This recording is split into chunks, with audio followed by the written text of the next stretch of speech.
Even today, I can't stand to pass near a large dog, a German Shepherd especially. My nerves start twitching. I was 17 when I was deported from my home in Kaposvar in Hungary.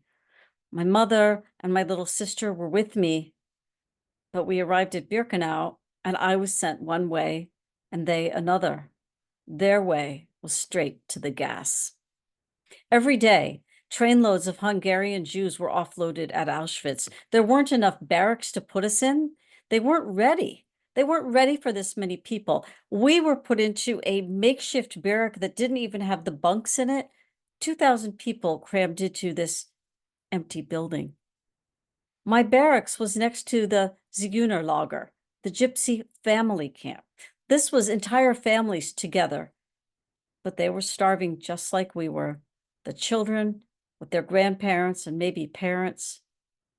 I heard that back in May, there had been many thousand more of the gypsies or Roma in that camp. And the Roma had fought back against an order to assemble. You see, they knew what was coming. They see it every single day. They were not going to walk silently to the gas. They were right next to the crematorium in that camp. So back in May, when the SS men told them to line up, the Roma faced them with whatever they could find: stones and iron pipes, wooden panels, barbed wire, anything they had. And the Germans called off the attack because they feared the revolt would spread.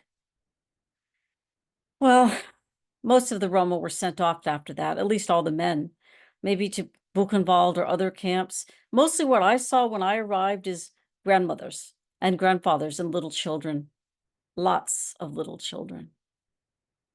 And then one night, about a month after I arrived there, we woke to the sounds of dogs barking and guards yelling and people screaming in the night. There was a bright light that lit up our little window, the flickering light of fire. We could smell smoke. I managed to get where I could see out and see what was happening. The gypsy camp buildings, some of them were burning.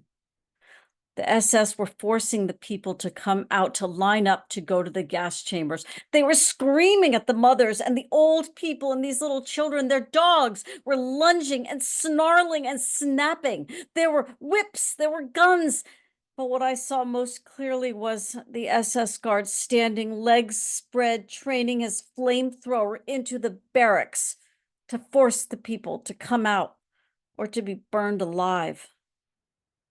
Every single gypsy in Auschwitz died that night.